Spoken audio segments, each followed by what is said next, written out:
descubre la fascinante historia de Cleopatra, la última reina del Imperio egipcio.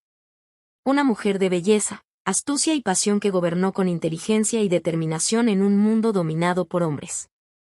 Su vida, marcada por intrigas políticas, amoríos legendarios y batallas épicas, se convirtió en un símbolo eterno de la fuerza y la feminidad.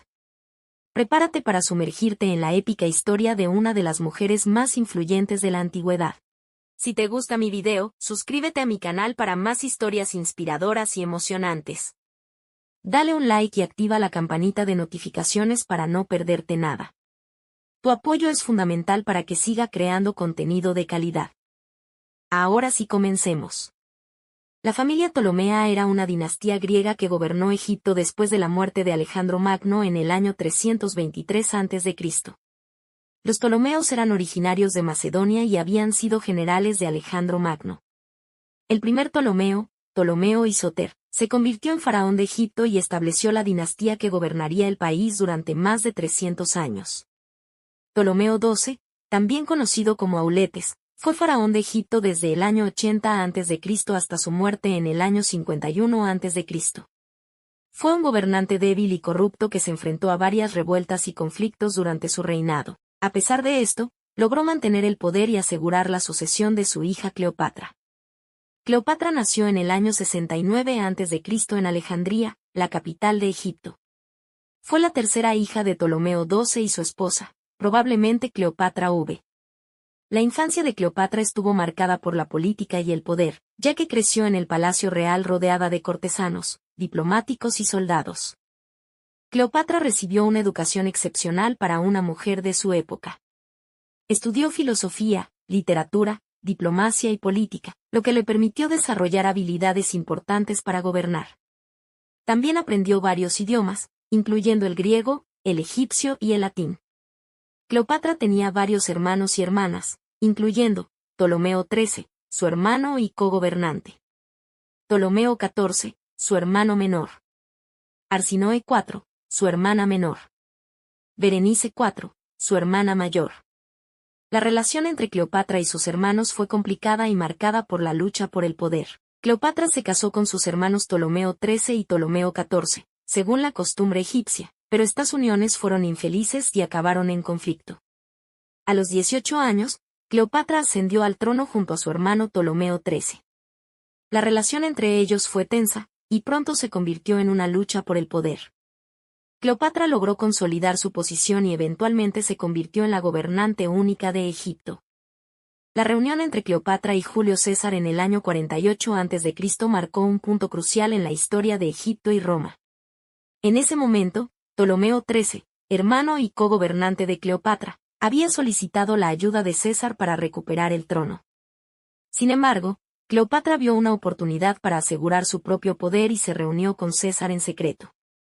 Cleopatra logró ganarse la confianza de César y se convirtió en su aliada y amante. Juntos, gobernaron Egipto y expandieron su influencia en el Mediterráneo. Esta alianza no solo fortaleció la posición de Cleopatra en Egipto, sino que también le permitió influir en la política romana. La relación entre Cleopatra y César fue más que una simple alianza política. Cleopatra se convirtió en su amante y dio a luz a un hijo, Cesarión, que se cree que era hijo de César. Esta relación escandalizó a la sociedad romana y generó tensiones políticas. La influencia de Cleopatra en César se reflejó en su política exterior.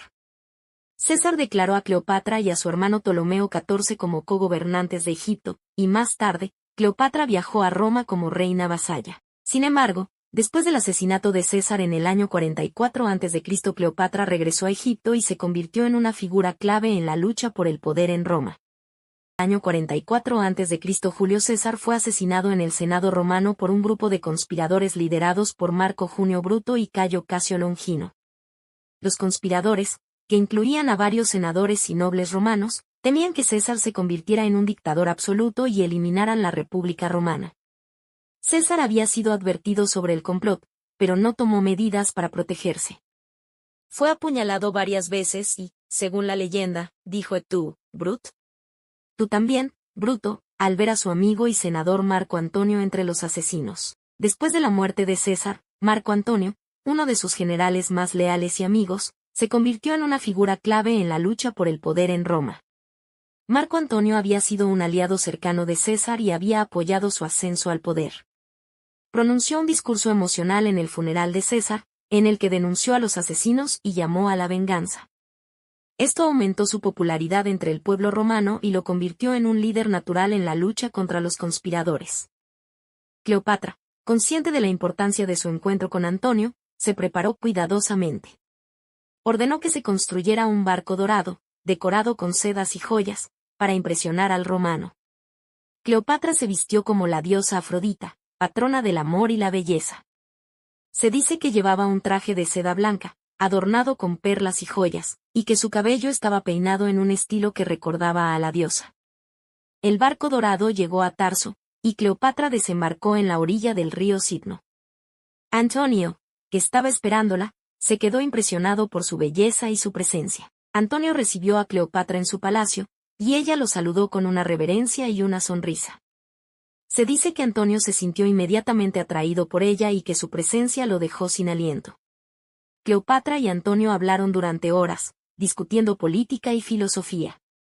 Cleopatra demostró ser una mujer inteligente y astuta, y Antonio se sintió impresionado por su conocimiento y su sagacidad. A medida que la noche avanzaba, Cleopatra comenzó a seducir a Antonio. Se dice que bailó para él, cantó y tocó la lira, y que su presencia lo hipnotizó. La seducción de Cleopatra fue exitosa. Antonio se enamoró profundamente de ella, y ella se convirtió en su compañera y consejera más cercana.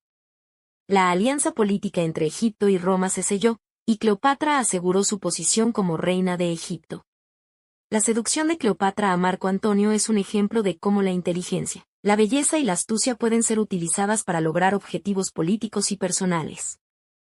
Su historia ha inspirado a artistas, escritores y cineastas durante siglos.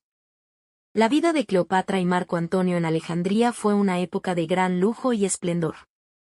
La corte de Cleopatra en Alejandría era un centro de cultura, arte y política. La reina rodeaba de intelectuales, artistas y políticos, y Antonio se convirtió en un miembro destacado de este círculo. La vida de Cleopatra y Marco Antonio en Alejandría fue una época de gran esplendor y lujo, pero también de política y poder. Su relación tuvo un impacto significativo en la historia de Egipto y Roma. La relación entre Marco Antonio y Cleopatra generó una profunda tensión con Octavio, futuro emperador Augusto, quien veía con recelo la creciente influencia de la reina egipcia en el Imperio Romano. Octavio acusó a Antonio de traición y corrupción, afirmado que había abandonado sus deberes como romano y se había vendido a los intereses egipcios, permitiendo que Cleopatra manipulara sus decisiones políticas y militares. Esta rivalidad política y personal desencadenó una serie de conflictos que culminaron en la batalla de Accio en el año 31 a.C., donde Antonio y Cleopatra fueron derrotados, y finalmente, en su suicidio en el año 30 a.C., marcando el fin de la República Romana y el comienzo del Imperio Romano bajo el reinado de Augusto. Marco Antonio, creyendo que Cleopatra ya había muerto, se suicidó con su espada. Cleopatra, al enterarse de la muerte de Antonio, decidió seguir su ejemplo. No quería ser capturada y exhibida como trofeo en el triunfo de Octavio. Según la leyenda, Cleopatra llamó a un guardia que llevaba un cesto con una serpiente venenosa, una áspid. La serpiente fue introducida en el cesto y Cleopatra la dejó morderla. Cleopatra murió pronto después de la mordedura, probablemente debido a la toxina de la serpiente. Octavio se sintió decepcionado al no poder capturar a Cleopatra viva. Sin embargo, ordenó que se le diera un funeral real. Cleopatra, la última reina del Imperio egipcio, dejó un legado duradero y multifacético que trasciende fronteras y épocas. Su reinado marcó el fin de una era y el comienzo del dominio romano en Egipto, pero su influencia cultural, política y simbólica es aún más profunda. Como mujer poderosa y líder visionaria, Cleopatra inspira a generaciones con su inteligencia, determinación y resistencia ante la opresión. Su vida y amoríos han sido inmortalizados en literatura, arte y cine, convirtiéndola en un ícono feminista y un símbolo eterno de la fuerza y la belleza femenina, recordándonos la importancia de la autonomía, la estrategia y la pasión en la lucha por el poder y la libertad.